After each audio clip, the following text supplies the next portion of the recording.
It all started with a small-time dream. Hold a conference in a church.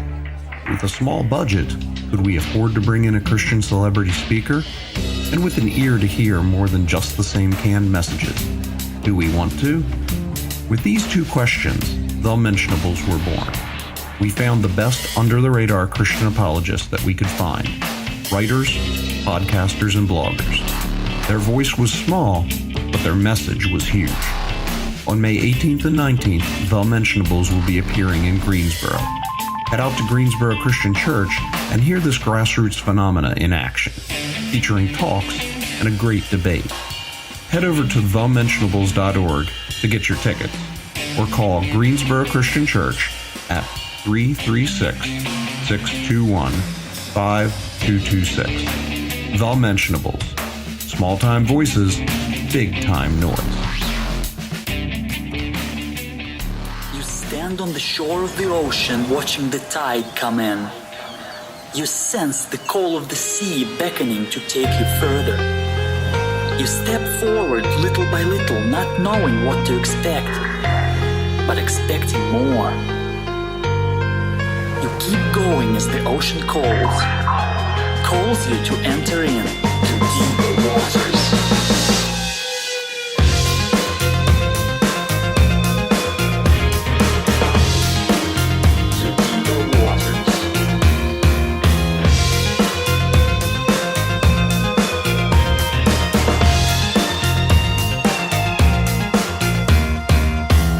Everyone, and welcome to the Deeper Waters podcast. I am Nick Peters, your host, seeking to bring you the very best in Christian scholarship and apologetics. And today, like every other day, is no exception.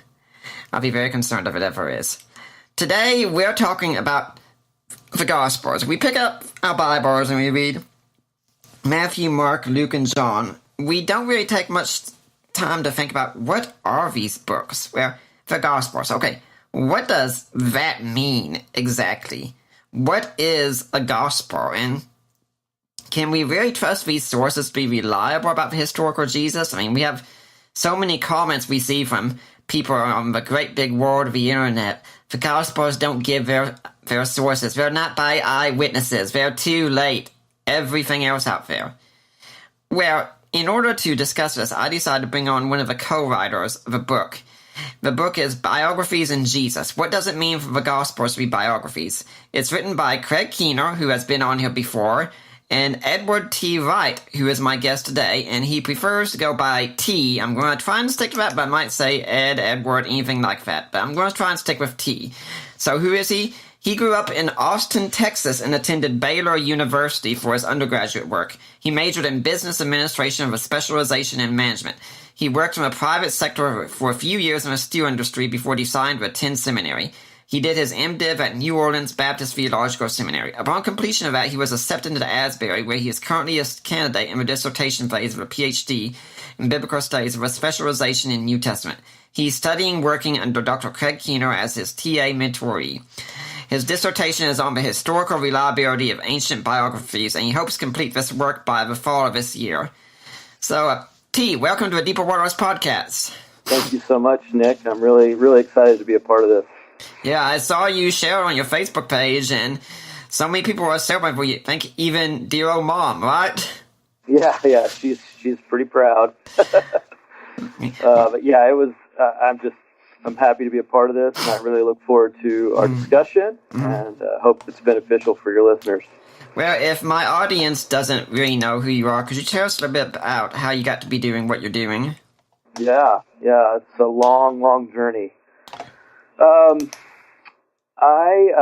I'm a pastor's kid, so I've grown up in the church my whole life, and even though in my younger years I really had no interest in kind of following my father's footsteps, I always thought that maybe somewhere down the line that would be something that might happen. But as I went to college and went to Baylor, like you mentioned, I really had a business focus, and still have some desires to pursue those interests later on in life. But that was my primary focus, and I did a business degree at Baylor, and again, like you said, I focused on management. And when I got out, I worked in the steel industry for a few years, and it was a great opportunity, and I liked that. But I just always had a longing to do something more. And I actually looked really, really hardly at doing an MBA and doing an MDiv, and I kind of was deciding between the two, and it was kind of a really interesting story. I was telling my parents about this and about my desire to do both, and I was just uncertain as to what I wanted to do, and I was praying about it and trying to figure out, what would be the best path. And I remember very specifically having conversations with my parents about it, and my dad approached me, and basically I prayed about it, and I talked to God and said, "Look, God, if you want me to do this MBA thing, I really need some extra money in order to take some classes to prepare for the entrance exams and stuff like that. I didn't have at the time. But if you want me to pursue seminary, I really would like the opportunity to preach and kind of see how that feels." And so it was very interesting. I can remember specifically praying this prayer, and then the very next day I was having a conversation with my parents, and my mom and dad said, "Look, if you need this extra money to do these classes like you've talked about, we're willing to give it to you." Mm-hmm. And so I was like, "Oh, great! There's my answer to prayer. Like that's what I wanted to do." And then the very next day, which was a Sunday, I was sitting down with him again, and my dad said, "Well, if you ever want the opportunity to preach, let me know, and you can preach on one of my Sunday nights." Mm-hmm. And so it was just interesting. Like in the course of 2 days, both of these, things that I had prayed about came to fruition, and then I had to again pray harder, and it just became clear that seminary was the right path for me. And so I just kind of set about pursuing that, and I went to New Orleans and did my MDiv there in Christian apologetics, and did it under Dr. Bob Stewart, who was just an incredible mentor, incredible professor. He's been on the show before. Yeah, he's just an awesome man, and just a great scholar. Mm-hmm. And as I kind of progressed through my MDiv and took several classes from him, and New Orleans was a place where they really encouraged hearing viewpoints, and I mean, they had the Greer Hurd Forum, they had the apologetics conferences.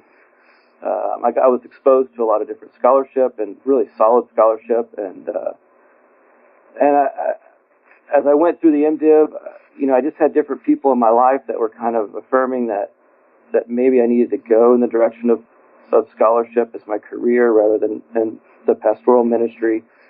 My father even affirmed that, and it just kind of was cemented through the opinions of people that I really respected, and then so I just decided that was the direction I wanted to head in. And it's the idea of teaching and being in a classroom setting where we're exploring ideas and just being a part of the formation of students in that capacity is just really exciting to me. And so I applied to Asbury, and I was accepted, and got here and started working with Dr. Keener, and I think it was about 2 years in that he asked me to be his teaching assistant.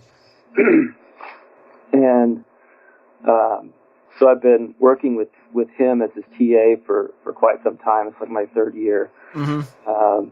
And then in the course of that, we've done this book together, and gone to India together, and gotten to do all sorts of things that I never could have dreamed would happen. And it's just been awesome. And so I'm nearing completion of this degree, and look forward to kind of getting out on the other side of things, not being kind of in front of the class instead of a part of it. So I look forward to that aspect of it. Now, since you mentioned doing some work with Dr. Keener, before we get into the book, I do want to ask, have you ever seen him sleeping before? I mean, I'm really wondering if he does or not. he does sleep. He holds a little different schedule than most, but he does sleep. But when he's not sleeping, he's working. But he works a whole lot. He keeps the Sabbath too, and he has time for rest. But he is quite the machine when it comes to producing literature for all the rest of us to consume. I can remember specifically when we went to India together. It was a forever flight. But of course, I'm watching movies. I'm doing everything I can to entertain myself. And I swear he worked the entire time. It must have been 15 hours straight. I don't know. I mean, he might have dozed off a couple times, but it was nonstop. And so he's just super committed, and that's his call. He is called by God to scholarship, and he fulfills that calling as best as he can, and he obviously does a tremendous job, and we all get to benefit from it. So. Okay, so let's start looking at the book here and do some preliminary stuff. Now, if we went back to, say, the 1970s or 80s, we'd have a whole lot of debate going on about the Gospels, as always, but no one was really sure what category to put the Gospels in.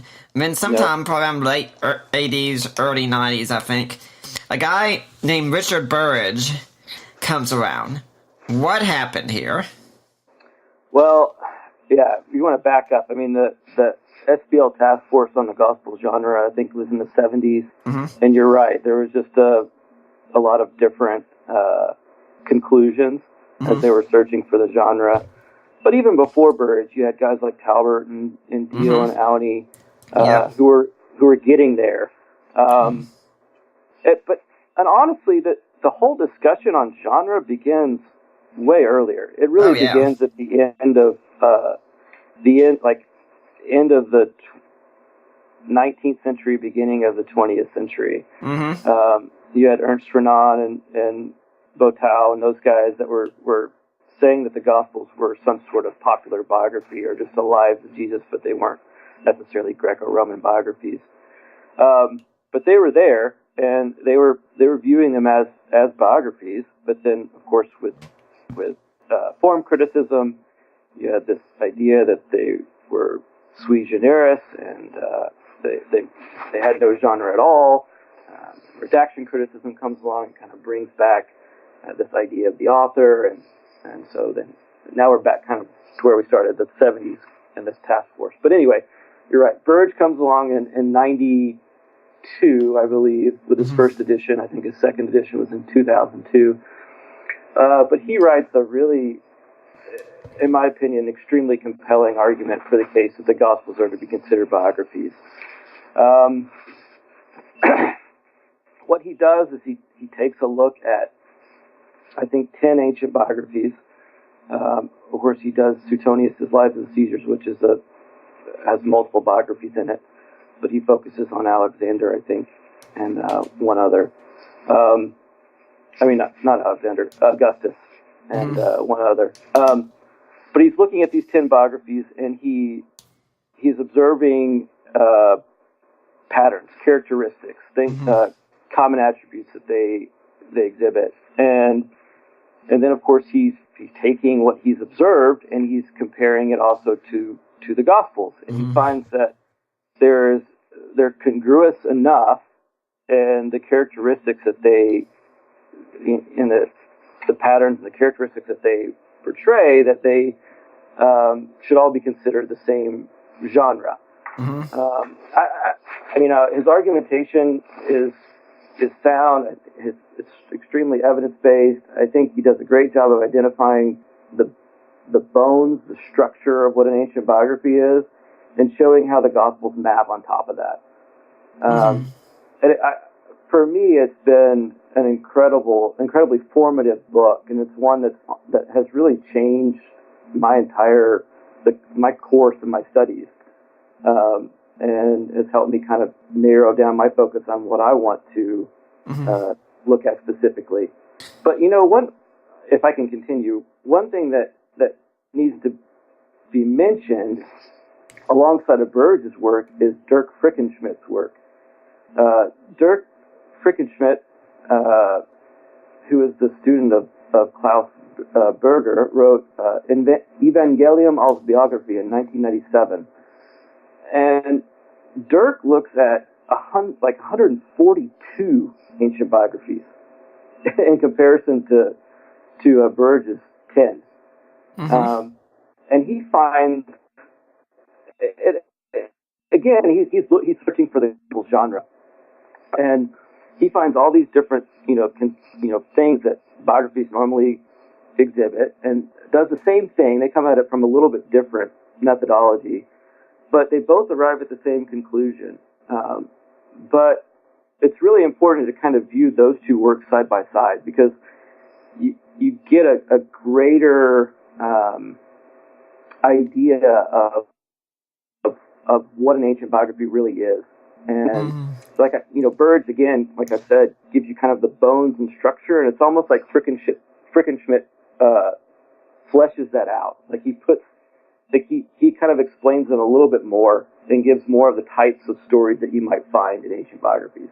Mm-hmm. Both works need to be viewed alongside of one another, and to me, the case that they make together is really difficult to move away from. It would take a work of considerable proportion to reverse my idea that the Gospels are, in fact, ancient biographies.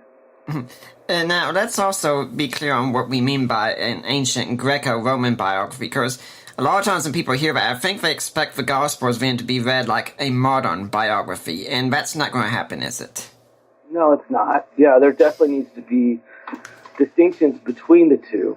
And again, Burge does that, and so does Frickenschmidt. I mean, they point out the conventions that are really common, and they do a great job. I mean, I guess one of the primary things that we would think that we would find when we read a biography is this kind of cradle to grave structure, where we get the birth account all the way through to the end. Mm-hmm. We want every detail we can about this individual. And when we come to ancient biographies, we just don't get that all the time. Mm-hmm. They can very easily begin in the middle of the individual's life. Mm-hmm. I mean, obviously, we look at Mark, mm-hmm. Look at John. I look at like something like Xenophon's Agesilaus, which is a much earlier biography, but they don't have to begin with the birth. And Frickenschmidt actually points that out, that birth narratives aren't necessarily all that important. What's probably more important might be genealogies, really. Mm-hmm. Kind of seeing where this individual comes from, its lineage. But that's one thing. And so then you can get into other things like the arrangement of material. It doesn't have to be this strict chronological arrangement of material. You can arrange things topically. And that kind of goes along with what we envision when we think about how these things were written. Mm-hmm. They weren't written in word processors. Right. So if the author has something, he's writing something down, and he's not going to scrap his whole work, to then go back so he can write it in order. He's going to continue on and include it, maybe if it's chronological or not. So, mm-hmm. So yeah, those are just a few things. But yes, they're different. This mm-hmm. is not there's a specific difference between ancient biography and modern biography. Mm-hmm. Now, Norman Geisler, when he started going after Mike Licona, had a few criticisms of the idea of the Gospels being Greco-Roman biographies, and I'd like to go through a few of them. One of them is that the Greco-Roman genre allows for legend and error, but if you're a Christian that believes in inerrancy, you don't allow for error, at least to be shown in the Gospels. So, obviously, the Gospels can't be Greco-Roman biographies because they don't allow for legend and error.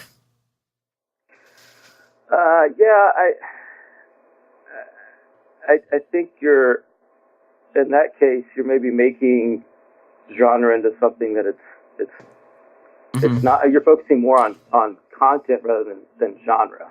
Mm. It's not like every single ancient biography was exactly the same, right? Or followed, this specific recipe. Yeah, I don't necessarily agree with that. And it all kind of depends on who the individual writing is and how good of a historian or biographer were they. So it's not.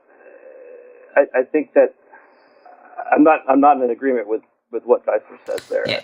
My thinking was it seems kind of ridiculous to me because it's kind of saying like Plutarch is sitting down and he's writing a Greco-Roman biography. He says, okay, I gotta find some place I can put the error in here because my biography has to err somewhere. It's exactly. Greco-Roman biographies, like any other work, there could err, but that doesn't mean they would necessarily err. Yeah, you're right. That's an important distinction.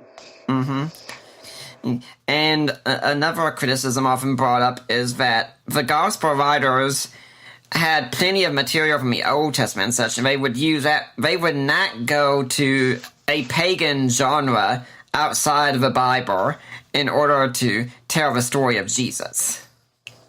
Yeah, I just don't. I don't agree with that either. I mean, a genre is merely a vehicle to pass the information along. There's nothing inherently ungodly about a genre. I mean, it's just it's a form. You know, it's just like Paul writes, letters.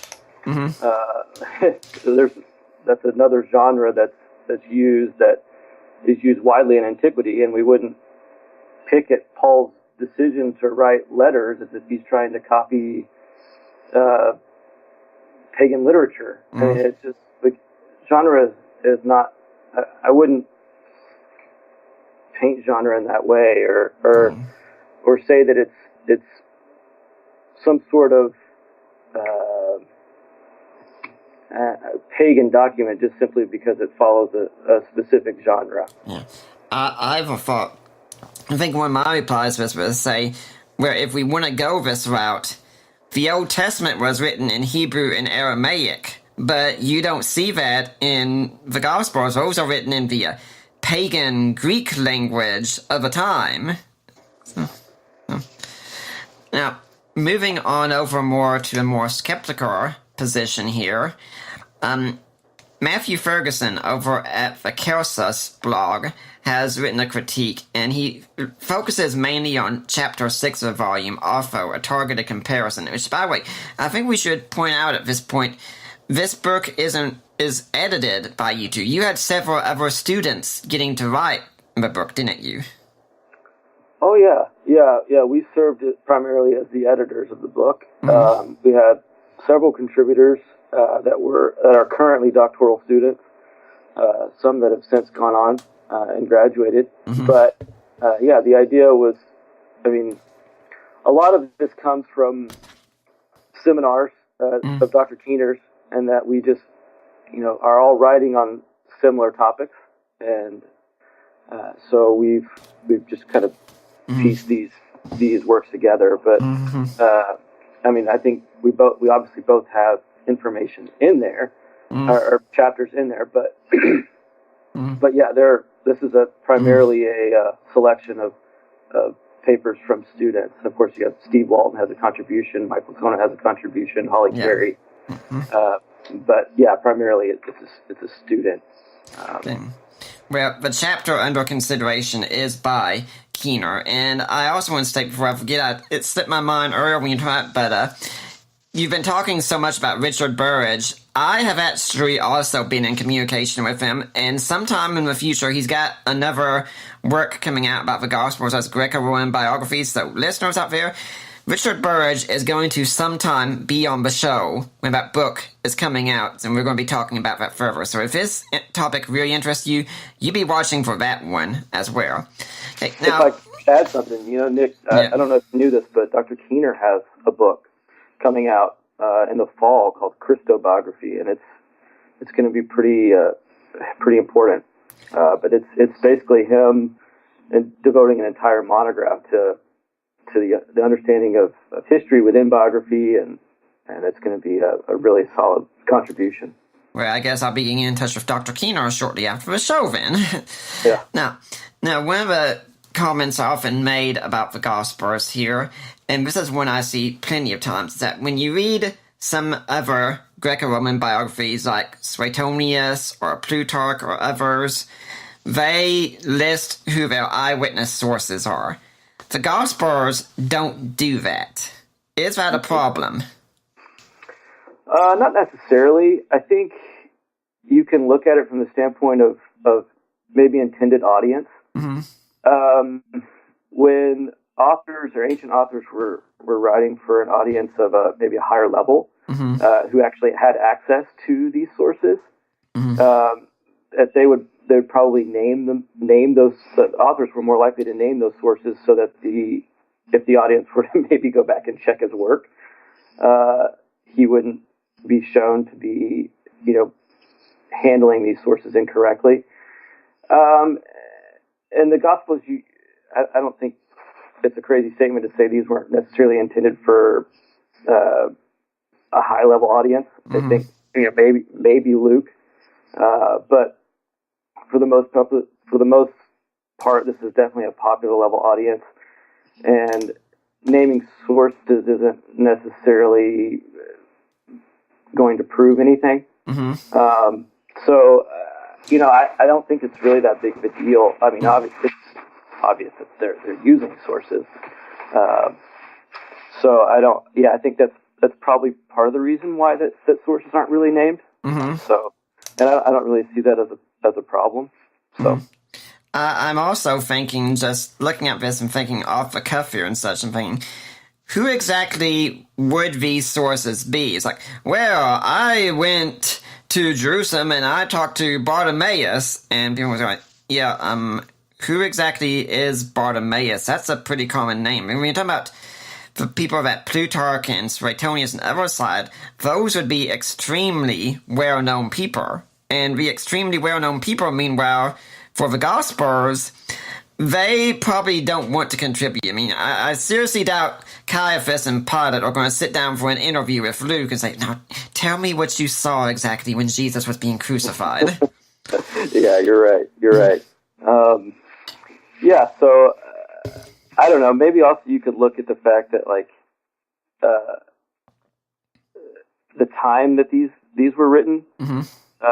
If you're writing a biography about an individual who lived, with really close proximity to the time that you're writing, you don't necessarily, like, it might just be such accepted tradition about the individual that you don't necessarily have to name your sources. Now, if you're dealing with a subject that lived a couple hundred years prior, and you're dealing with multiple accounts, and you're having to weigh those accounts, it might be better as a historian to list them out or to name them so that your reader can have a better understanding of who you're interacting with and the authority of the figures that you're citing.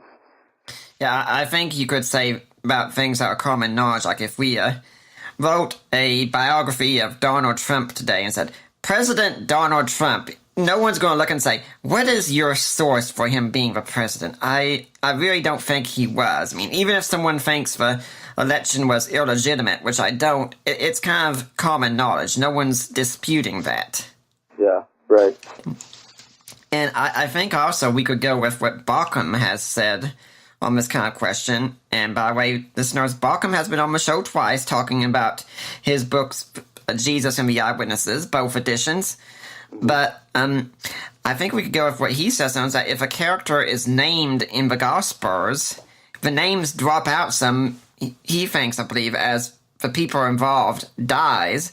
So those people being named are the eyewitnesses. Like, for instance, when Luke 24 has Jesus talking with Cleopas and his friend, it could be the friend isn't named because the friend has since died, and Cleopas is the only living witness, so that's the only reason to mention him.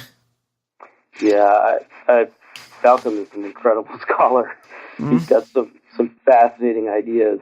It's possible what he's saying, but yeah, I mean that's a possibility. I would be open to entertaining that. Yeah. Okay. Another perspective problem that Ferguson says he sees is that the Gospels always seem to speak in, at least the synoptics do, in third person instead of first person, but Suetonius and Plutarch will sometimes use the first person. The whole idea is this is someone trying to describe themselves as sort of the omniscient narrator, as it were. Is this a problem? I don't think so. I think you can have multiple methods or means of characterization in ancient biographies. I don't think you have sometimes where the individual inserts himself into the narrative and says, I think so-and-so about X. But then you can also just simply, kind of remove yourself from the narrative and characterize your subject through their words and deeds. You don't necessarily have to always interject and you put yourself into the narrative. It's not necessarily an absolute must-have for every ancient biography. Now, something he also says is that Keener makes a statement where he says there is no intrinsic historical reason to rule out the possibility that Mark depended on Peter, as later tradition suggests. And he has a problem with that, saying that just because it's possible doesn't mean it's the same as identifying his sources. But I find this question particularly interesting because when Mike Lacona was doing some research for a debate and such, he asked me to go to Emory University and look at commentaries and such from the past 50 years and see where the majority of scholars stood on the authorship of Mark. And I believe the majority do indeed say Mark is, by Mark, most likely, I mean, not anything of 100% certainty, and he probably used Peter as a source.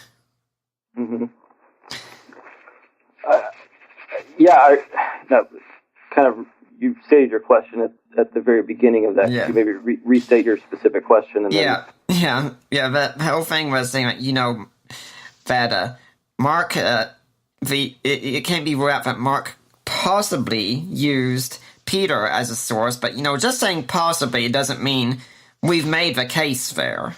Well, of course not. No, but you have a attestation by Papias that this is what's going on. Either you believe it or you don't. It doesn't. There's not a whole lot to. You can't confirm it, nor can you reject it. And if Papias proves true in other areas, then there's really no reason to think that he's lying here. So I don't think it's unreasonable to side with Papias and think that Mark followed closely what Peter was teaching, and the people were wanting something written down, and Mark went about it, trying to do it as best as that he could. Not necessarily in chronological order, but wanting to write it down as best as he could, which is what Papias says. I don't think that's a real difficult thing to grasp or a big leap, to lay hold of that and say that Peter was a huge source for Mark. That isn't.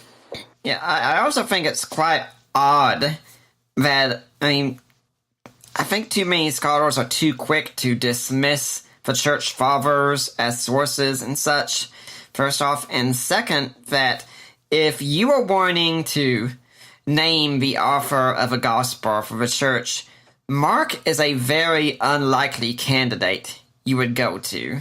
That you'd say, hey, let's pick this boy who's not named in the Gospels, and what we have about him in Acts, he is apparently a sissy boy who ran back home to Mama at the start of the missionary journeys and caused a split between two of the church's first great missionaries. That's our guy. We're going to go with him. Yeah, you're exactly right. That's a very odd choice. If you're going to label someone as an author of a gospel, I would have. Or why not just say it was Peter's? Yeah. If really was, if Peter really stood behind the majority of it, just say it was Peter's. Of course, they didn't. Of course, there are some people who say, well, they couldn't because you already had the Gospel of Peter then. But that, to me, I don't think there's any reason to date the Gospel of Peter to the 1st century, but there's plenty of reason to date Mark to that. Yeah, you're right. Now, we can also say that sometimes they use some Greco-Roman writers did use earlier written sources, but we're told the Gospels don't talk about their earlier written sources, and there's all kinds of speculation about these sources. Q, L, pre-Markan Passion narrative, things of that sort and such. I mean, if any Gospels are using any of these sources, why aren't they cited? Again, I hinted at it a little bit earlier when I was talking about the difference between, kind of high literature versus popular level literature, and the fact that maybe this was such accepted tradition about Jesus that it wasn't really necessary to cite. People knew where it was coming from, but exactly why they didn't cite it. I don't know. You can posit a whole bunch of different reasons, but we don't really know. Of course, Luke is saying specifically that there are a lot of sources out there, that he relied upon or was aware of in his compilation of his document. But of course, he doesn't go on and name them specifically. So exactly why they didn't is a mystery, and we'll never know. But the fact that they did use sources is undeniable, which says something about their concern for preserving historical information, or what they thought was historical information. Matthew, how much does he use of Mark? 95% of Mark? I'm not sure, but it said that he uses quite a lot of Mark. He's not interested in just inventing events, wholesale. Right. It's just not, and that's consistent with what we see in ancient biographies. Yeah. And there's also a claim that the Gospels can seem to be too dependent on one another and not independent, which, to me, this one strikes me as also kind of odd, because if the Gospels seem to be different where there are contradictions. If they seem to be too similar, where it's collusion. Heads you win and tails you lose, that kind of thing. Yeah, you're right. Yeah.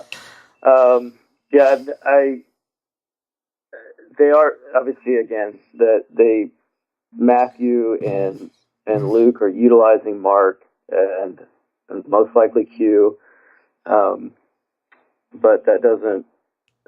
It's not a concern for me, and you can also see that they have specific agendas.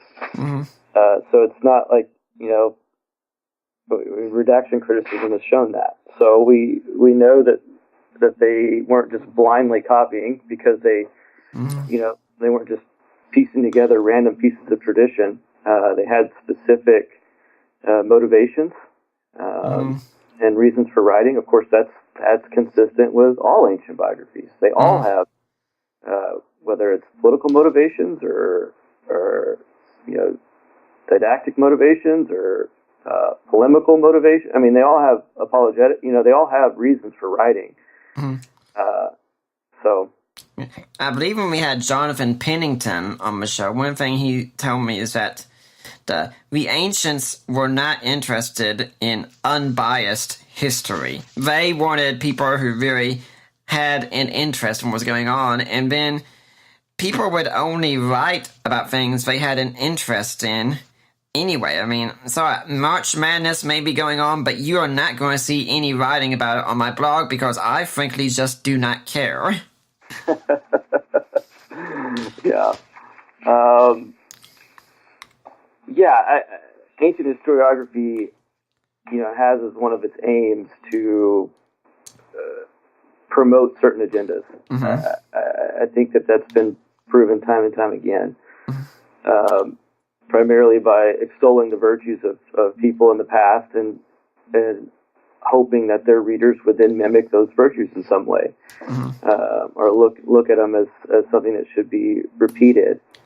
But that doesn't necessarily mean that they're not interested in objective history. I mean, they're very much interested in it, and they say it time and time and time again throughout the prefaces to their works and in different places that, this is the aim of history is to preserve the truth and to write a factual account of the events. And it's just, you don't, even though that there are agendas and biases, doesn't mean that you necessarily have to then just completely cast into doubt all the rest of the material. Yeah, N.T. Wright has said before that just because the scorekeeper of a game might have a team he wants to win, it doesn't mean you say he's automatically giving you the wrong score. Yeah, that's a good analogy. And the point has also been made that if you want to look at Holocaust museums, Jews have the very best Holocaust museums out there, but I'm quite convinced they have a bias as well. Yeah, you think? Yeah, that's a good point. Yeah, you can have a bias and still have an interest in preserving history. That's just, they're not incompatible. Yeah, in fact, couldn't we even say that their bias could make them be possibly even more accurate, because to them this is the most important message that they will ever deliver, and it's a message that many times they could be putting their lives on the line for, so they might want to make sure they get it right. Yeah, I guess you could say that, but it cuts both ways. There's no doubt in my mind that bias can be a problem in some areas. Like one of the biographies that I'm looking at closely, and whether or not it's a biography exactly is up for debate, but it's Xenophon's Agesilaus, and it's pretty obvious that he's got a bias there, and it's to kind of present his hero Agesilaus in the most positive light possible. And what's really interesting is that he even has Xenophon covers Agesilaus' life in both the Hellenica, which is his history of the time period, and he devotes a specific, like a biography to the individual. So you get to see the same author's treatment of the subject in two different genres. And it's obvious that Xenophon's treatment of Agesilaus in the biography is overly encomiastic. It goes. I don't know, if you're looking at things strictly from an objective history standpoint, it goes over the top, and it says some things that are cast him in a certain light where he can do no wrong. And in the same kind of sections in his history, he's more even-handed, and he excludes events in his biography that he includes in his history that maybe cast Agesilaus in a slightly different light. So it's been an interesting thing to look at. But you're right. I mean, bias can work both ways. It can either distort, or it can, maybe it can help you preserve on a different level in some instances. Yeah, one other common criticism I often hear about the Gospels is the Gospels are anonymous. They don't say who wrote them and such. But isn't this also the case for far more ancient biographies than we realize? Yeah, well, there are a lot of works that are anonymous. There are a lot of ancient biographies, the life of Alcibiades, the life of Demosthenes, these certain works of the 2nd century that we're just not necessarily sure who wrote them. And they appear in later records of works that were written about the subject, and they're not given a specific author. Maybe it's just because the information just gets lost over time. But yeah, I mean, there are instances, yes, of ancient biographies that are anonymous, for sure. Yeah, in E.P. Sanders' book, The Historical Figure of Jesus, he says, the authors probably wanted to eliminate interest in who wrote the story and to focus the reader on the subject. More important, the claim of an anonymous history was higher than that of a named work. In the ancient world, an anonymous book, rather like an encyclopedia article today, implicitly claimed complete knowledge and reliability. It would have reduced the impact of the Gospel of Matthew had the author written, "This is my version," instead of, "This is what Jesus said and did." Yeah, I mean, that's an interesting point. Yeah, I like that. It's tough to argue against Dr. Sanders. Yeah, I also like to point out when people say this, I say, look, it's not like you have this church in, say, Antioch one day, and they're sitting around, and all of a sudden there's a knock on the door, and they open up, and there's a gospel, and it's like, well, we have no idea who wrote this, but it seems pretty good. Let's go with it. Yeah, I think that the names were attached pretty early on. In order for them to gain as much traction as they did in the early church, I think they were pretty aware of who wrote these, who was behind them. As they are anonymous, yes, we can't deny that, but I don't think that they circulated anonymously for very long. And haven't some scholars like Hinger also even questioned that they were truly anonymous, that the names could have been very well included, but they wouldn't be part of a body of text that would be copied? Yeah. Martin Hingel definitely argues that. So he's one that puts the idea that they were circulated under the name of the author very early. That's a great resource. The name of the book is completely slipping my mind right now. I don't know why. Well, if you remember it later, you can give it. You can be browsing Amazon or something while we're talking here, see if you can find it. But, I mean, what it strikes me so much about this whole thing is that I think I've told skeptics many times that if they would just treat the Gospels according to the same standard they treat every other ancient work, the Gospels would probably pass with flying colors. Say that again, I'm sorry. That if skeptics of the Gospels treated them just like any other ancient biography at the time, the Gospels would really, I think, pass with flying colors. Yeah, I think so. When you get down into the weeds, so to speak, and you start evaluating, certain claims that authors make, you can quibble over the details. Of course, the biggest issue in evaluating the Gospels for their reliability are obviously the miracles and the resurrection and issues like that, and kind of maybe make some people approaching these books from a non-Christian perspective think that they're maybe more mythography or something like that. Well, since you brought that up, let's go into that a little bit then. What would you say to someone who says, I can't trust these as historical if they include miracles? Oh, that's a huge question. I would casually point them towards Keener's 2-volume work on miracles. I am of the opinion that miracles happen today. Obviously, Keener is. There's a tremendous amount of evidence for them. And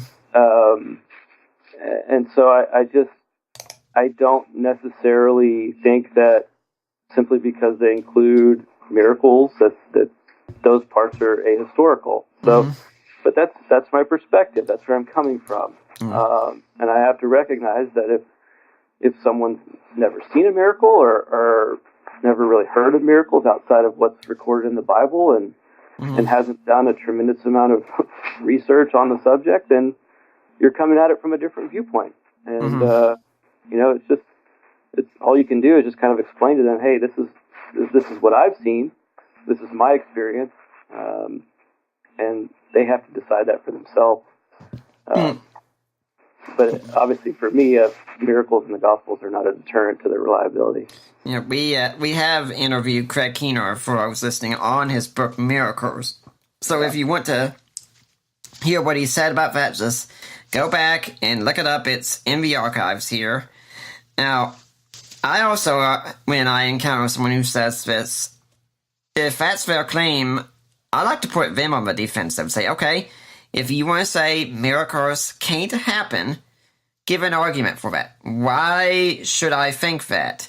And if they can't, and say, well, then we should be open to the possibility that maybe miracles can happen. Yeah, that's one way of going about it, for sure. And also, if we read other Greco-Roman biographies, we do see events in there that would not naturally fall under the whole materialistic claim, wouldn't we? Yeah, there are some mentions of kind of the more fantastical elements, and so it's not like miracles or the miracles that are in the Gospels are the only miracles that are ever attested in ancient literature. I mean, they are in other ancient biographies. Yeah, and miracles. Of course, Go ahead. That doesn't necessarily make them historical, Right? In the Gospels or in other ancient biographies, just because they're there. You have to evaluate the claims individually and hopefully find something that confirms it in an independent literary source, which is almost impossible. There's also a point that miracles, just like today, have their own skeptics. In the past, it wasn't that you present a miracle claim and everyone believed it. There were skeptics just as much as there are today. Oh yeah, absolutely. Yeah, it wasn't that. There were definitely people back then that questioned the authenticity of miracle accounts. This is not a new phenomenon in our day and time. So some historians would, think that they didn't have a place necessarily in serious works of historical scholarship back then, just as they would say today. So it's nothing new.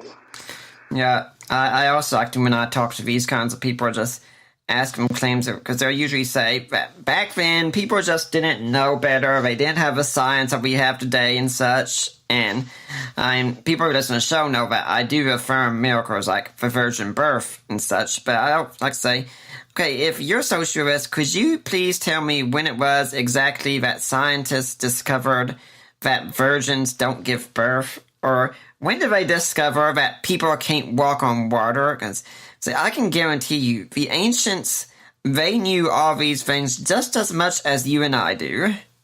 Yeah, that's a good point. You can't really discover something like that. So miracles in themselves cannot be repeated in a lab. Now, looking in the book here, one of the things I'd like to ask is, when we read the Gospels, if we go to them as Greco-Roman biographies and such, how does that really change our reading of the Gospels? Well, I think what it does primarily is that it helps us to view the Gospels as having historical intentions. They weren't novels. They weren't mythography. They had historical intentions, and just how historical they were is ultimately the question. That's kind of what my dissertation is really trying to focus on, is this idea of okay, the Gospels are ancient biographies. How reliable are ancient biographies? So what? What does that even mean? Yeah. And so it takes a lot of really detailed research, and you have to look at each biography on an individual basis, because every historian and biographer is different, and they all approach their source material different. Some of them are more prone to stick to their sources closer. Some are lazier. Some are, aware of more sources. Some are aware of less. Some are, wanting to kind of play up the encomiastic nature of of their biography, some aren't. So every author is different, and it's difficult to kind of have this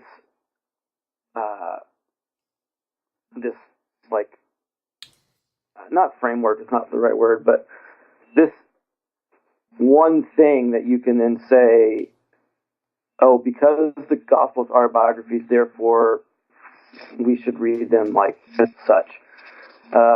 Because there are some differences in ancient biographies over the course of time. But again, I get back to this idea that they have historical intention. And we can clearly see that just in the way that they handle their sources. It's undeniable that ancient biographies used sources and used them critically. And so they're not intended to be fictitious works about an individual. So it puts you in a maybe a different mindset. So I think that's kind of one reason, or one thing that you could say about the so what aspect of the Gospels being ancient biographies.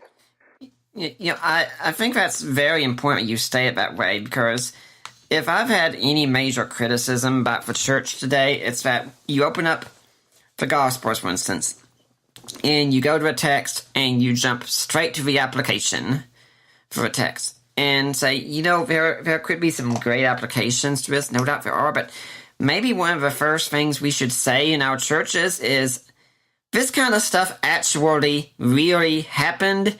Here are some reasons why we can know it happened. Here's a little bit more of a historical setting and such. And now we have all this. Let's see how the text applies to our daily lives today. Yeah.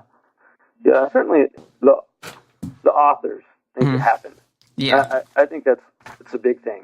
Is that they weren't out to just create fictitious accounts of the life of Jesus. They wanted to preserve tradition, and they wanted to pass it along as best as they could, and they weren't, they just weren't out to invent events.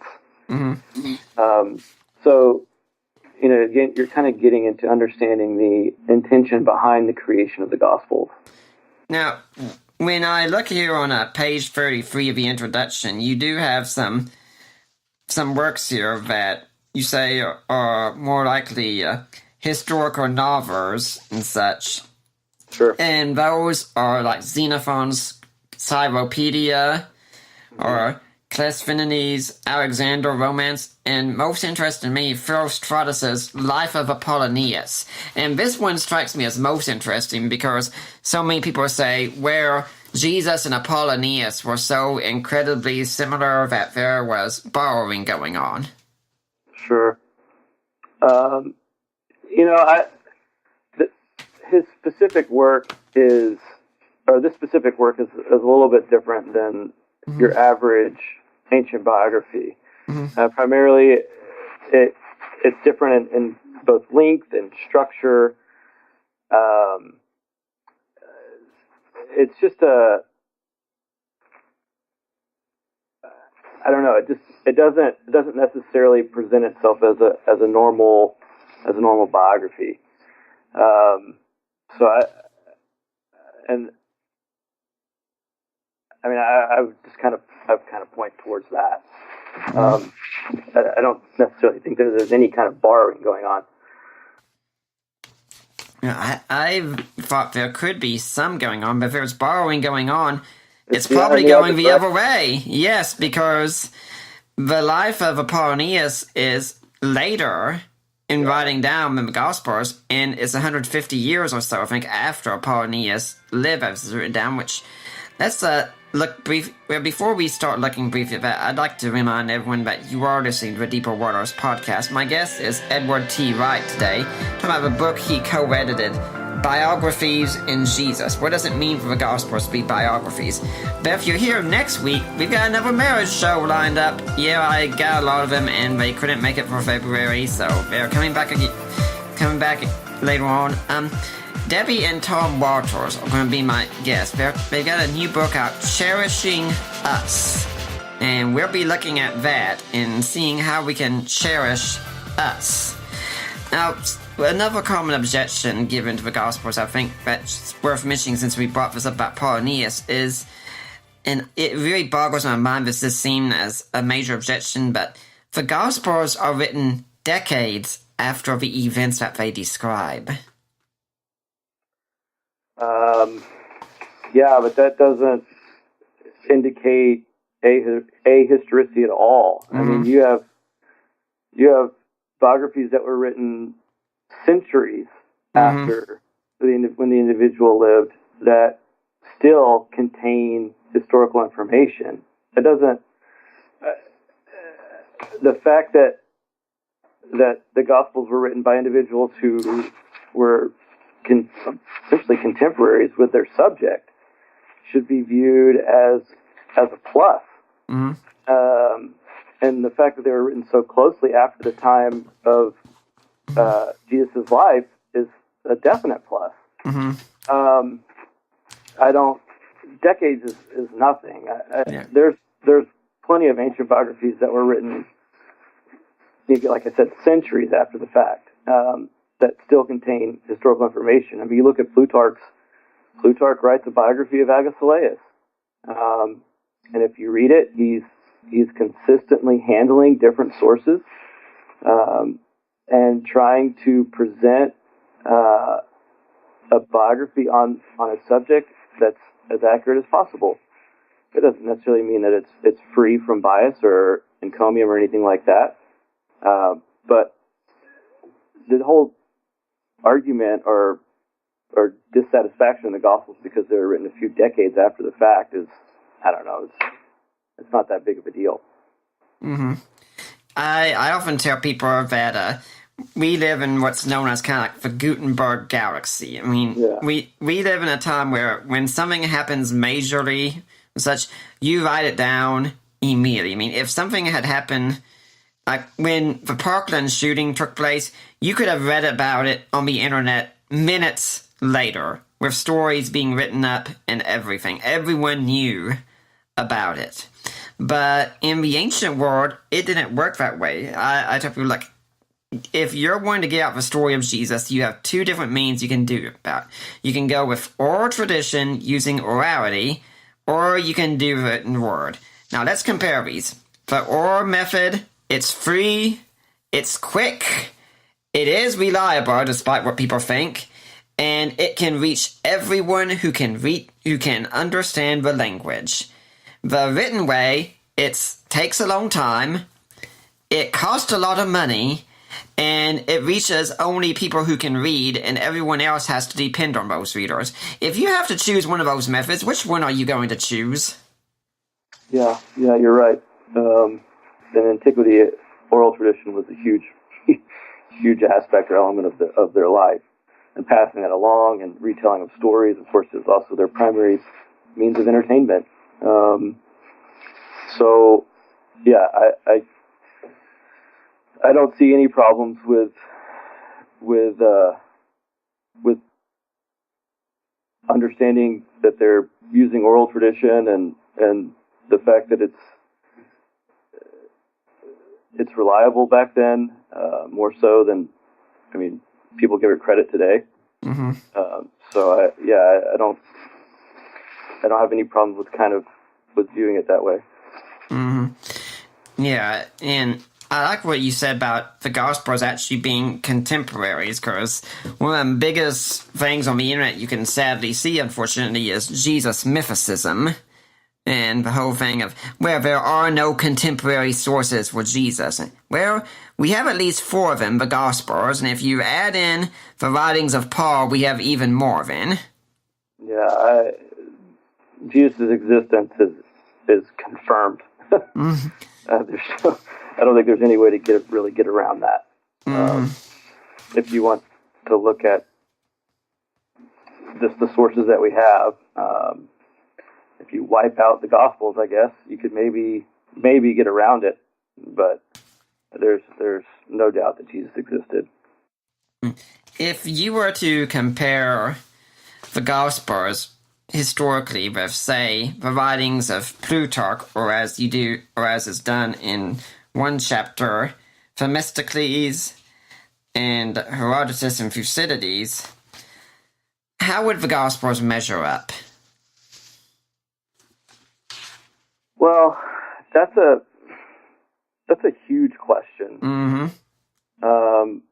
and one I don't necessarily think that I can specifically answer, and that's a big part of my dissertation. Yeah, it's just trying to establish a baseline of how reliable were these ancient biographies, and then mapping, kind of applying the same methodology to the Gospels. And I'm just right in the thick of that right now. Yeah. So I could answer it better in the fall, but right now, in terms of saying anything definitively, how reliable are the Gospels in comparison to other ancient biographies is a question I can't answer. But it's something that I'm working towards. Loved, the whole point of my dissertation is to kind of start exploring this initially, and then once I'm looking at a handful of biographies, but like I mentioned earlier in the podcast, there's over 120 biographies. So even if we look at 1 or 2 or 3 or 10 or 20, we still have a long way to go before we can say anything definitively about how reliable the Gospels are in comparison to other ancient biographies. It's a huge undertaking, and I'm just trying to get started. We can look at the Gospels and compare them, compare certain conventions, I guess, and kind of look at the way that they handle their sources, the way that they might alter data here and there in comparison to the way the other ancient biographies do, and map them that way. But to say anything definitively, there's a lot more work that needs to be done.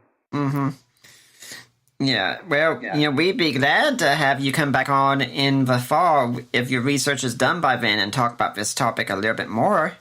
Yeah, of course. Like I said, even then, I'm looking at a handful of biographies, and then I'm also looking at the Gospel of John, and doing a comparison there. But even after this comparison, it's just an initial exploration.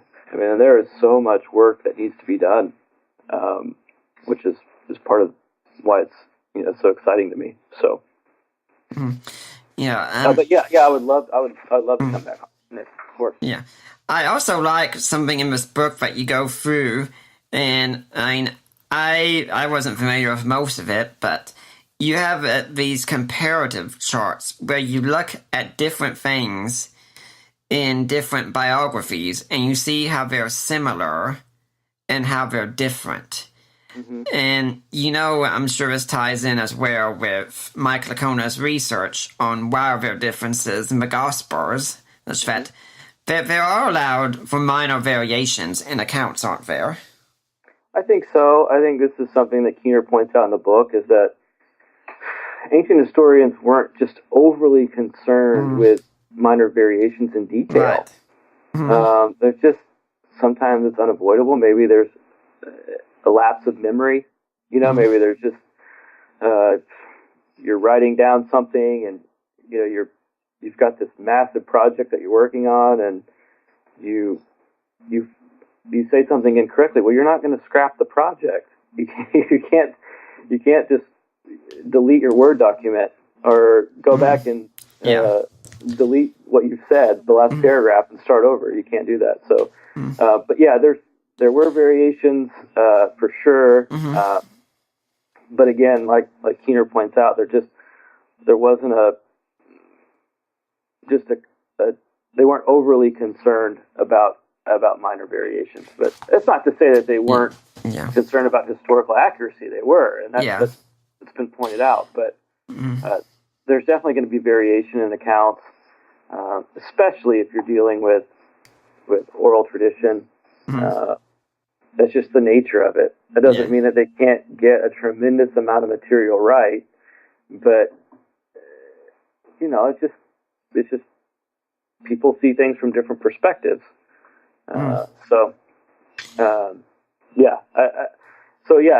There's when you sit there and you take an ancient biography and you compare it to other sources that include the materials about the subject, there's definitely going to be differences, but there's a lot of, I guess, different explanations for those differences other than just error.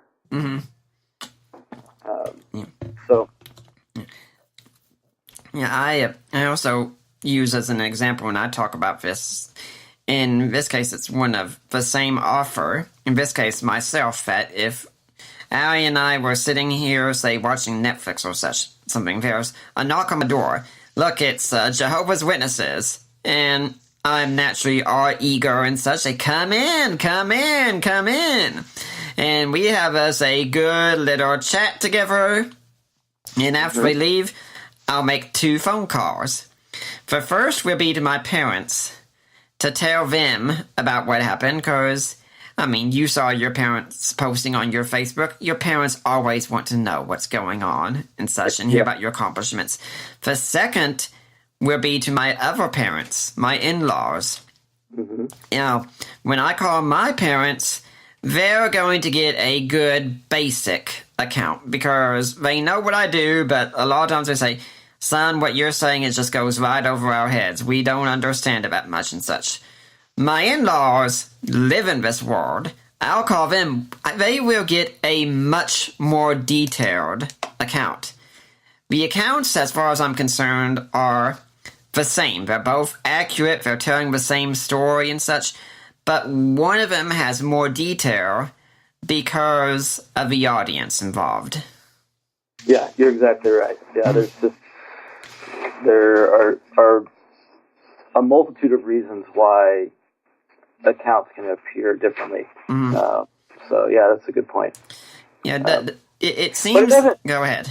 It doesn't excuse the differences. The differences are still there, and they're fun to look at, and they're fun to kind of explore why things are the way they are. Especially when you start comparing John to the Synoptics. There's definitely issues there that are a cause for, I guess, concern or puzzlement. You don't deny that. You don't just brush over them and give some explanation. Well, that's just the way things were done back then. That's not appropriate. Right. Somebody that's really interested in the material that's coming at it from a skeptical perspective, you talk to them about it. You explore it with them. You don't shy away from it. Right. And so, when we talk about working out the differences in the Gospels and such, I remember my wife asked me about something when we went to see Mike do his latest debate with Bart Ehrman, where Ehrman apparently said something like, you can go for the Gospels and such, and you can take this here and that here, and you can put them all together and say, this is what happened in the life of Jesus. But if you do that, you are really writing your own gospel.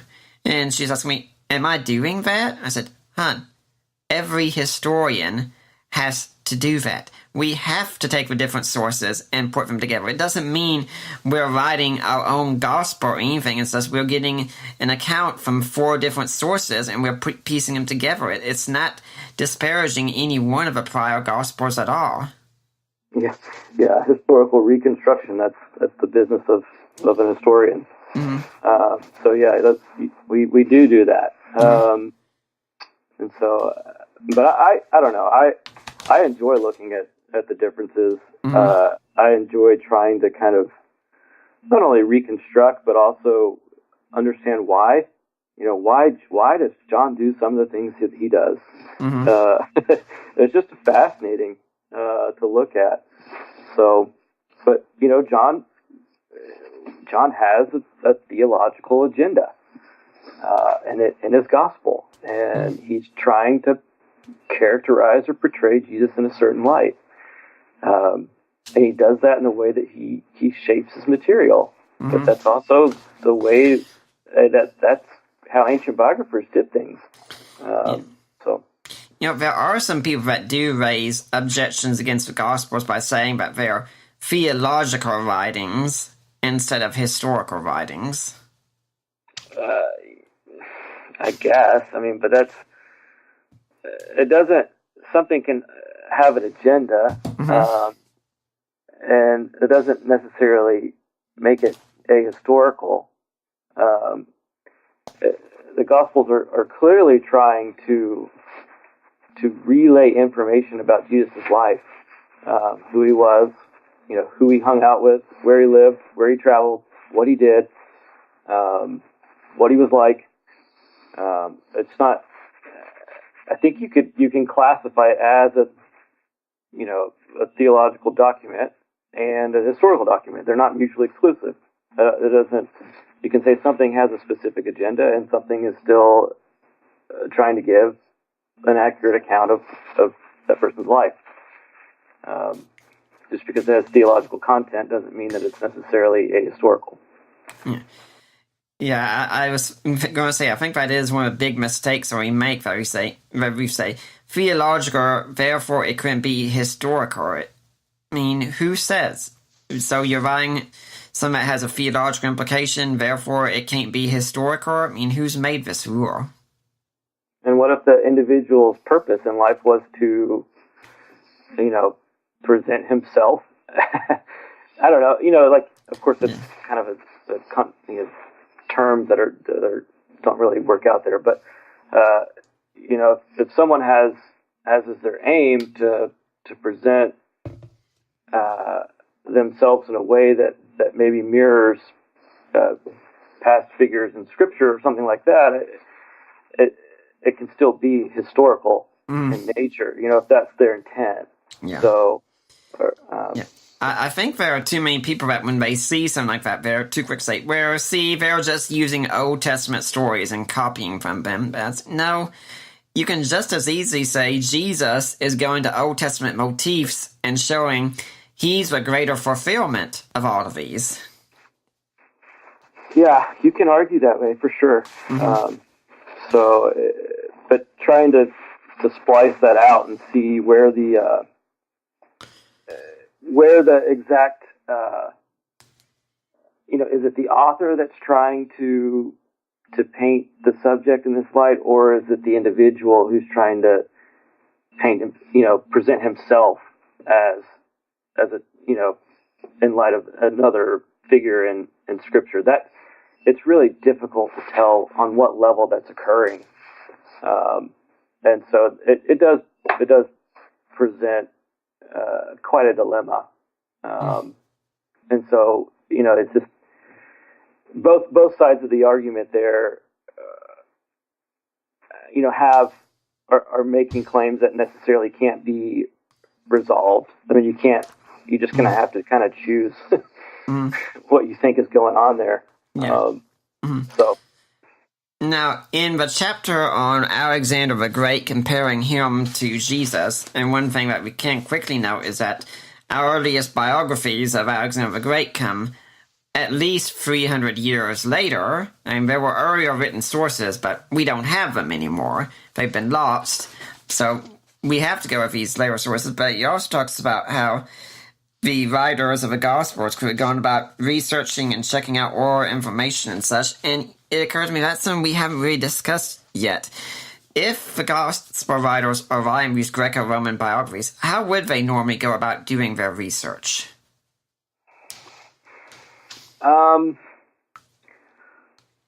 Well, I don't, I guess all we kind of have to go on is maybe how other ancient historians did their research. We know that they went about, they traveled to locations. They interviewed individuals who were supposedly a part of it. Of course, this has to be in instances where they're writing contemporary history. But I mean, that's a big part of what we understand ancient historiographical research to be. Again, traveling, interviewing people, comparing sources, being critical of sources. They weren't. We have episodes or examples where ancient historians were definitely critical of their sources and would refute sources based off of other information. So it's not. I mean, I would assume that they did it just about the same way as anyone else interested in writing a work about the life of a single individual. Mm-hmm. There's not a whole lot of creativity in it. It's not. You can only do it so many ways. Yeah. Unless you just want to take one source and just copy that and make up the rest.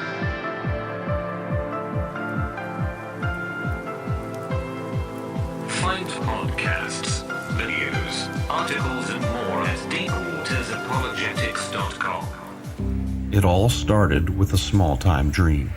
Hold a conference in a church.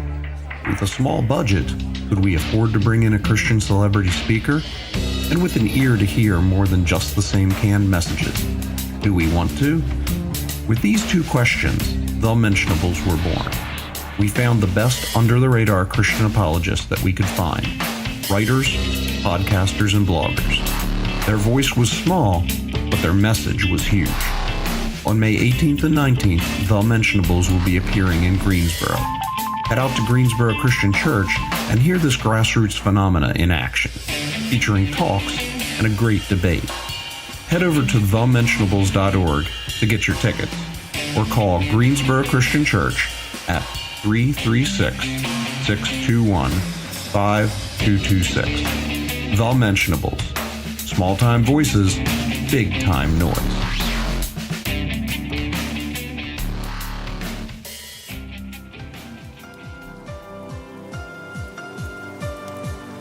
Yeah, I'd like to remind also everyone at this point before we continue, you're listening to the Deeper Waters podcast, and we are supported by listeners like you.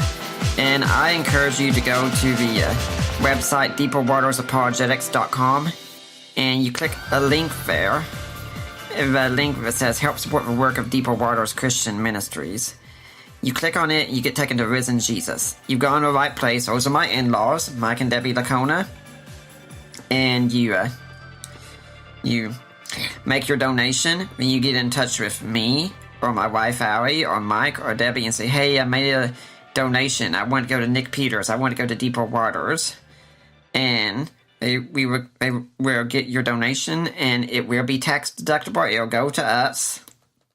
You can also buy ebooks that I have written, such as A Creed for the Ages, The Apostles' Creed in Today's Christian, or Co-written, God and Natural Disasters, or Defining Inerrancy, quite relevant to what we're talking about today, or Groundless, Christian Answers to This Generation's Questions, others. Another great method you can use as well is buying jewelry. Now, guys, you really need to pay attention to this. The ladies in your life, they like jewelry. I mean, are you married, T, or... I am married, and I have 2 boys, and I have 1 on the way. So we're about to have a really full and crazy household. Well, congratulations. Does your wife like jewelry? She does. Mm-hmm. She doesn't just wear it all the time, but she enjoys it. Yep. Yeah. Yeah, guys, be listening here, cuz. I mean, my own wife has an allergy to nickel, and she enjoys jewelry. She wishes she could wear it more often. Your women out there, they love to have those dazzling gifts and go out there and say, the man in my life gave me this. So if you want to buy some jewelry for her, do it through us. And when you do it through Premier Jewelers, our agent Lena Klester. 25% of whatever you purchase go support Deeper Waters. So you buy a $100 item, we get $25, you get jewelry. And guys, you know what I've always told you about this. If you go and you can buy something special at lady in your life to make up that big screw up that you just did with her, or you can go and buy something special that lady in your life to make up that screw up that I know you're going to make with her. And yeah, you've been there, haven't you? Oh yeah. Oh yeah. And if you can't do any of these, guys, please go on iTunes and leave positive reviews of Deeper Waters. I love to see them, and we do have some changes coming up in how we're doing the show. We're going to be having more scholarly intros and things like that and such. We got a new sound guy working on things. Let me know how you like the changes. Let me know if there's anything you'd like to see done differently, or if you want to know, if you have an idea for a guest you'd like to have on the show, drop me a line. I'll look into it. I'm very open to this kind of thing. Now, T, do you have an organization or such that you'd like to see people donate to? I don't have anything specifically. No, I really don't. Mm-hmm. So I just encourage all your listeners to definitely support this podcast and the work that you're doing. So, thank you. Yeah. Now, we are talking about how the Gospels are written. I think one of the things we definitely need to get past, and I fear too many Christians who believe this, is sort of the drop from heaven idea. I don't know how many Christians I've seen have pointed to a verse where it says, the Holy Spirit will call all things into remembrance for you. And say, see, because of this, they didn't need to do any research. God just called to mind everything for them. Yeah, I mean, obviously, just kind of going back to your question just a little bit ago, just take a look at Luke's preface. I mean, it's obvious that if you want insight, I guess, into how the Gospels were composed, that's probably the closest thing you're going to get to an explanation. Just the fact that you have, Luke saying that there was individuals who, were eyewitnesses and were there from the beginning, and they passed on their accounts, and he's been following these things all along, and it was his goal to write an account. Which shows that, he's aware of what's going on. He's aware of other accounts. He has an interest in presenting it, as faithfully as he could. And he, is utilizing sources, obviously, by his use of Luke and Q. So he gives us the most, I guess, we have of how the Gospels were composed. It's not much, but it does give us an idea that he's there to preserve what's been said and to report it as faithfully and as probably as accurately as he can. He's not interested in just inventing information wholesale, and that's just true of ancient biographies. They utilize sources. Go look at Chris Alfred's chapter in our book.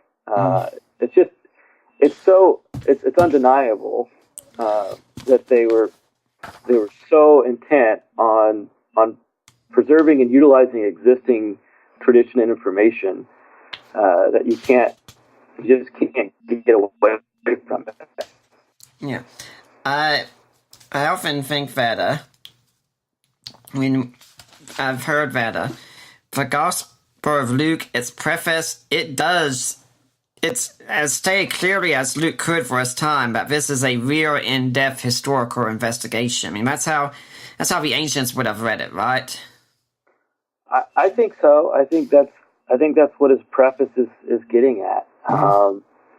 That was his intent, is to preserve and produce a historical account. And I've often contended that if you take Acts as historical, especially with the we sections, that what I find the most plausible is that when Paul is in prison in Jerusalem, he's there for a couple of years or so and getting ready to go to Rome. This is a perfect time for Luke to run around the area, start talking to people and gathering information, because, hey, Paul could maybe use this in Rome. Yeah, I mean, Luke's about as close to an ancient historian as we can get in the New Testament. So, He does his research and is most likely a part of that journey on some level, in the we narratives. So Luke's producing a work that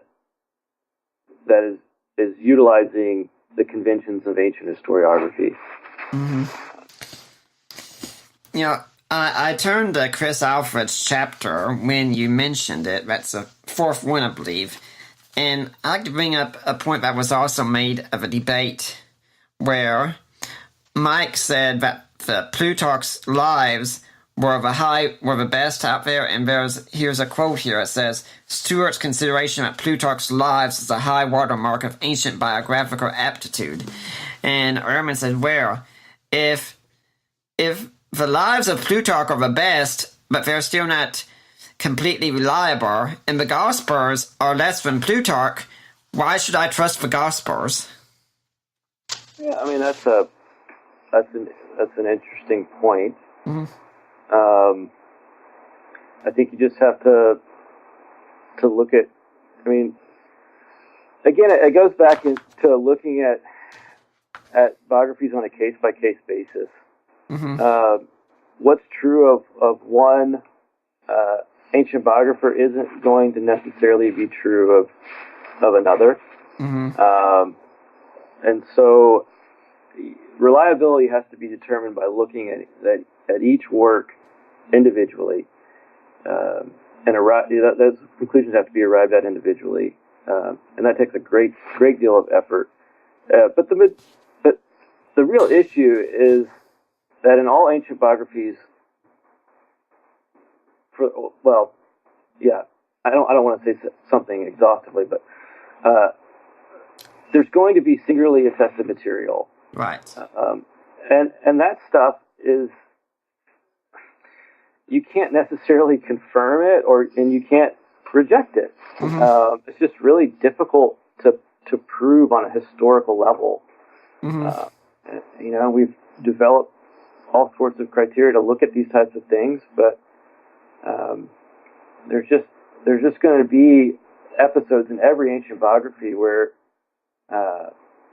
some people are going to say that it's not historical, and some people are, and there's just really no way to check it. So, I think a couple of examples from the Gospel of Matthew come to mind. One, I think it's much easier to deal with, and that's the slaughter of the infants in Matthew 2, and the other one is one that's produced just a tiny little bit of controversy a few years ago, and that's the resurrection of the saints in Matthew 27. Just a little bit. Yeah, those are there are some really difficult passages, and trying to understand those and either whether are they historical in nature, or is it some sort of generic convention that's going on and that the author's utilizing. It can definitely present issues that are really difficult to resolve. Mm-hmm. So, and then you get something that just becomes incredibly divisive on all sorts of levels. Mm-hmm. And everybody has their opinion about it, and then it's really difficult to say who's right and who's wrong. Mm-hmm. I think it's really great that you said that sometimes these things do show up in only one source.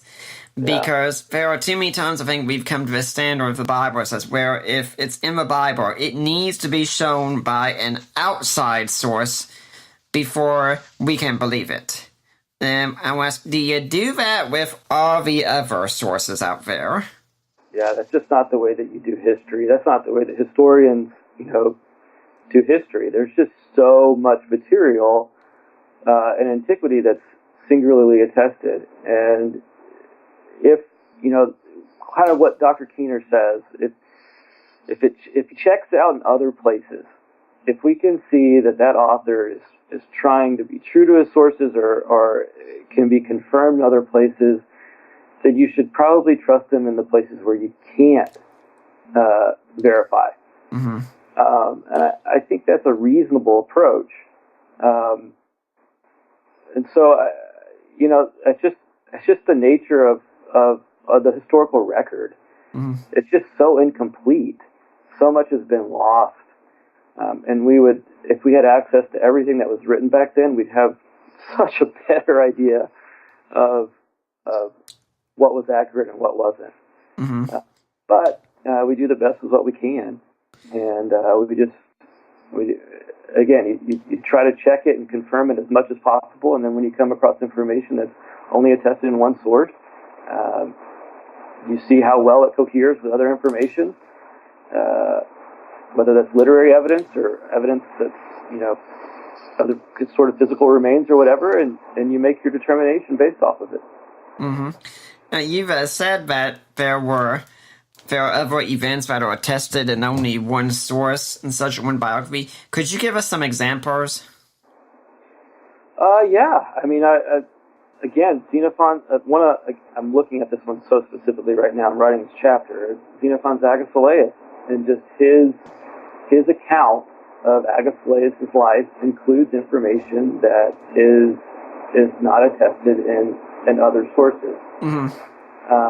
And so you're put in a position where you either have to just kind of throw your hands up in the air and say, I can't verify this, and I'm just going to reserve judgment, or you can say, well, Xenophon was in a very unique position he traveled with Agesilaus, he fought alongside Agesilaus.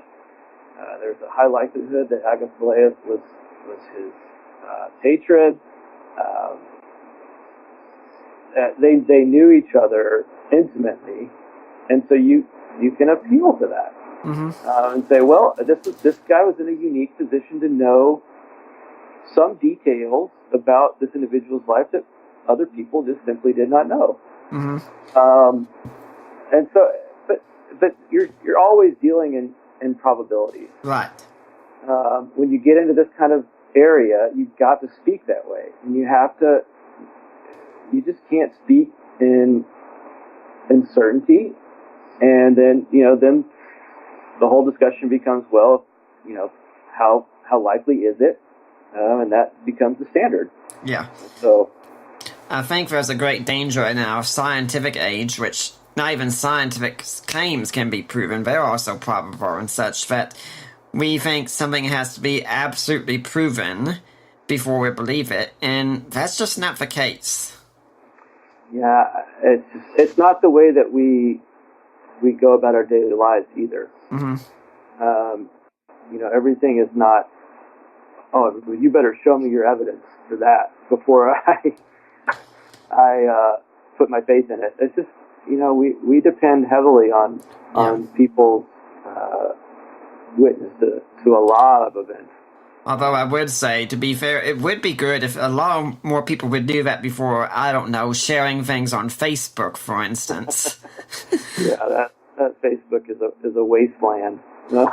Keep in mind, everyone, we have April Fool's Day coming up for one day of a year where everyone checks claims before they hit share. Yeah. Facebook is fun and crazy all at the same time.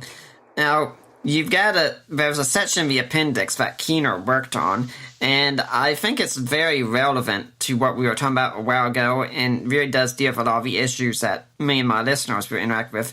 And one of the things that's brought out in there is memory in the ancient world. I mean, I've got right here my phone here.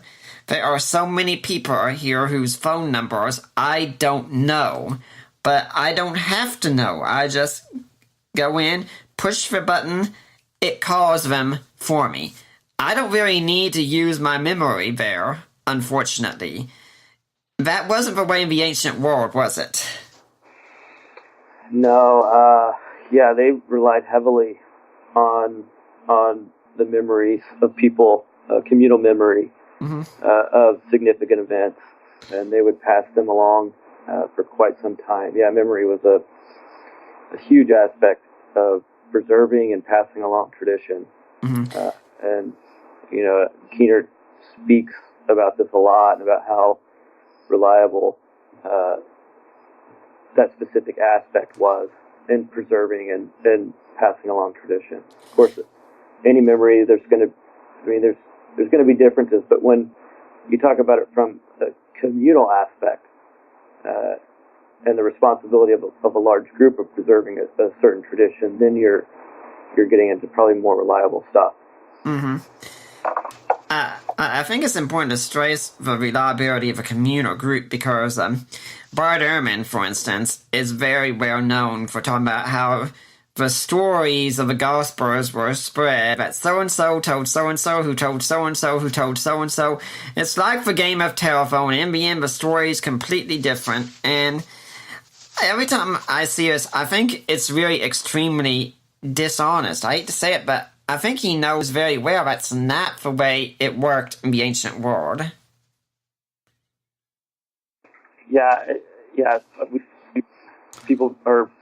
Dr. Keener talks about that a lot, and just kind of trying to understand the way that information was passed along, orally, and this whole idea that it was one person said it, and then by the time you get, especially 10, 15, 20 years later, it's been so incredibly distorted that it's no longer recognizable. It's not the correct way of looking at it. Mm-hmm. It's the communal preservation and the inherent checks and balances that come with that, mm-hmm. that need to be understood by from our modern perspective. We don't necessarily have anything analogous to that today. I mean, we have people obviously passing along stories, for sure. That's what you mm-hmm. do. To what your parents and your grandparents say about the past. Mm-hmm. But in terms of this communal preservation and what that meant in ancient Mediterranean culture and how they valued that is something that's kind of foreign to us.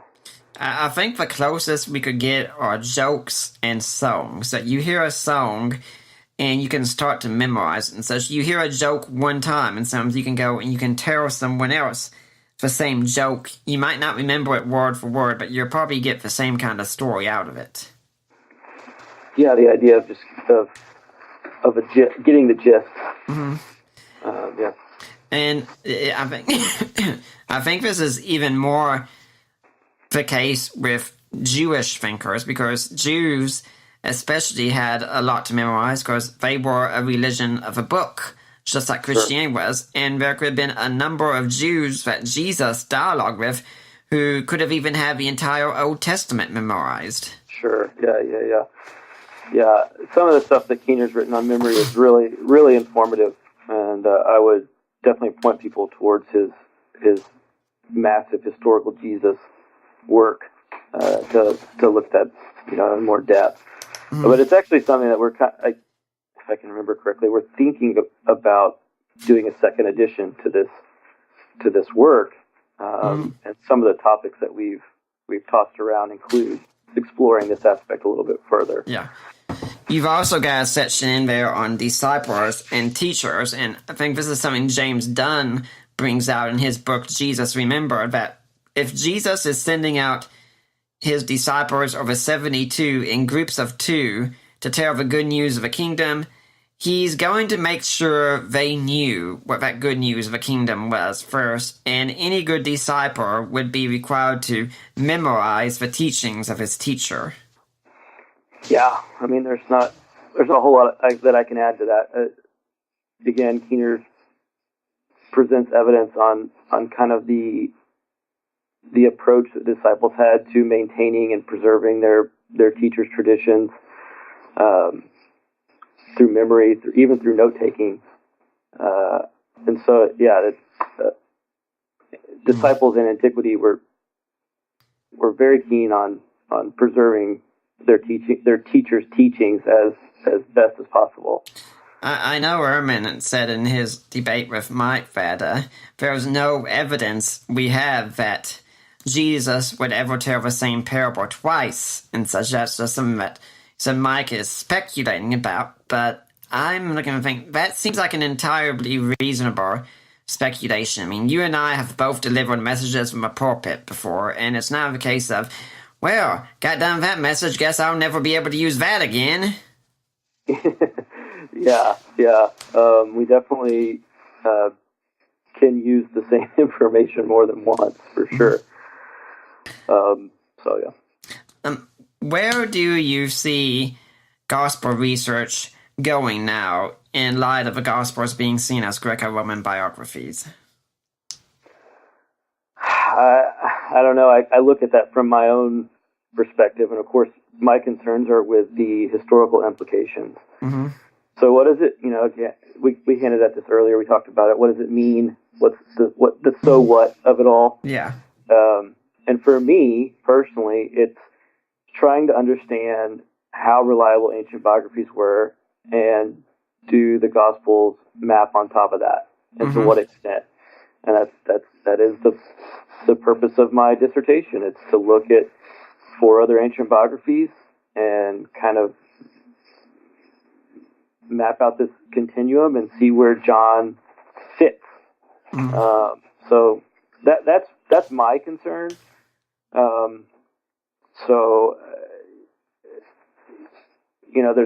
There's other things to explore. Methods of characterization, other types of narrative techniques that ancient biographies display, and whether or not the Gospels mimic those. So there's other things to explore, but my primary concern is with the historicity of the genre. I believe I heard you say that your focus is going to be on John just now. Am I right with that? Yeah. Mm-hmm. That's an interesting approach to take, because I think usually if any gospel is questioned historically, it would be John. Oh yeah.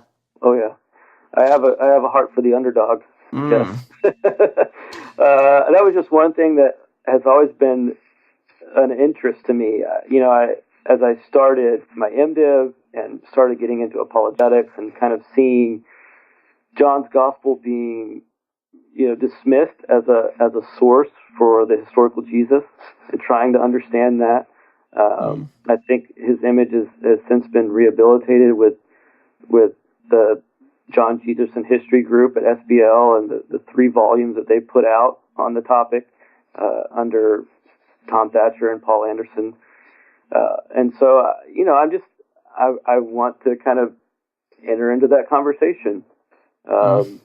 And I just want to understand better what John is doing with his material, and why he is so incredibly different than the synoptics. And just kind of check him for myself to see how accurate determine how accurate he really is. If I can pick your brain on that a little bit here, I know there's been a lot of debate on internet land lately about the Gospel of John, with a statement this thread being passed around this story about Craig Evans, and saying that the I am statements of John are not historical and such. And do you have any take on that? No, I don't. I'm not aware of it. I apologize. I don't necessarily follow what's being said in the blogosphere or in other areas of the internet in regards to these types of discussions. So I apologize for not being aware of that. But I would love to hear their arguments for why. They would be probably pretty interesting. I don't necessarily, just kind of thinking about how they could argue that they are ahistorical. I don't really see how they're making those claims. But again, I'd have to familiarize myself with their arguments. But I don't have anything to necessarily add to that. I think also that Bauckham has actually said that that John very likely does have a lot of eyewitness material behind it. I take it you would agree with that?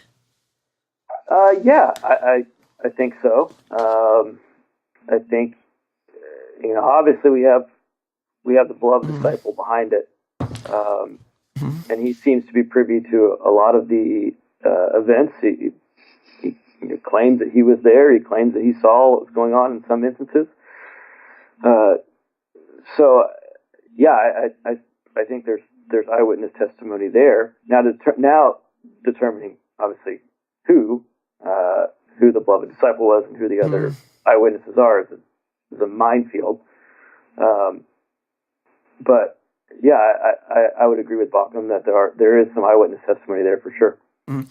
Since we mentioned Jesus' sayings, and I did see this in Brooklyn, now this is something we should mention, is that there seems to be also this problem that so many people have, that we need to have the exact words of Jesus. This is asking for a bit too much, isn't it? Yeah, I guess. I mean, I don't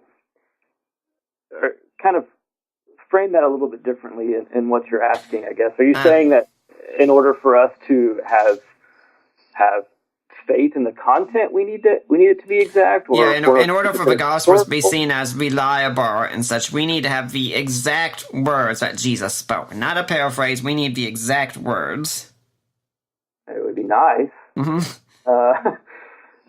But it's not necessarily the way that we live our lives normally. I mean, if you were to report something to me that Dr. Laconis said, if you didn't give me a word by word, transcription of it, I'm not going to I'm not going to call you a liar. And also, we need to understand that may not even have been possible for them in some instances. They weren't sitting around with tape recorders. So to hold them to standards just because it's something that we do now is inappropriate. Yeah. If Trump is holding a press conference, obviously we want his exact words because we can have them. That's not necessarily the case in antiquity. So I think that's holding them to a standard that is a little bit too modernistic. And there's also a problem as well that Jesus very likely was not speaking in Greek when he said any of these things. He'd be speaking in Aramaic, so we're already getting a translation, but that's not really a big issue. Yeah, it doesn't necessarily bother me all that much. But then again, going back to this idea of disciples and the way that they preserve their teachers' teachings, and the fact that, in some instances, note-taking has been shown to have been a method that they used. Yeah. So who's to say that there isn't some episodes of that? So it's difficult to kind of say either way. I mean, it would take a pretty significant argument to prove it or disprove it. Yeah, there was a version of shorthand going around at the time, wasn't there? That's possible. I don't necessarily know exactly what that looked like. So I can't speak definitively on that, or what the shorthand looked like and what exactly they were preserving and what they were willing to cast aside. I couldn't speak to that. So. Okay, as we're getting near to the end of this episode, if there's a Christian listener out there listening to this, I mean, what message would you like him to walk away, him or her to walk away with about the Gospels today? Wow, that's a big question. And it's tough because we're as people of faith, we're coming at these documents from an entirely different perspective than an unbeliever. I think one, I guess I would say, if we're really just wanting to talk about it from just a strictly historical perspective, that you can be very comfortable in making the claim that the Gospels have historical intention. to use that in apologetics and maybe in some discussions with your friends that are unbelievers is entirely appropriate. And to know that the Gospels were utilizing sources and were interested in being faithful to their sources and passing along information that they thought was accurate about the life of Jesus is not a crazy claim. And so I think, to tell them that it's okay to kind of go forward with that understanding of the Gospels and how they were composed and what they're like. So I think maybe something along those lines. So maybe that's something more so that you could use maybe in discussion, an apologetic type discussions. I don't know if that necessarily bolsters anyone's commitment to Christ or anything like that, but. And what would you say to the skeptic out there listening to this show? Let's have a cup of coffee. Let's, I guess I just don't have this working model of a skeptic in my mind, to where I can say something to them universally. Yeah. To me, it's more about like, hey, I want to hear your concerns. I want to sit down and I want to walk through Scripture, and you and let's talk about it. And I'll tell you where I'm coming from, and you tell me where you're coming from, and hopefully, maybe something that I say along the way can inch you closer towards viewing the Gospels as reliable, as something that you can read and know that what they say about Jesus is true. I would never ever dismiss their concerns or their questions. So to me, like I said, I don't have this kind of working model of skeptics, and I don't paint them all with one brush. I think we're getting into different subjects, but that's a problem with the way that we dialogue today.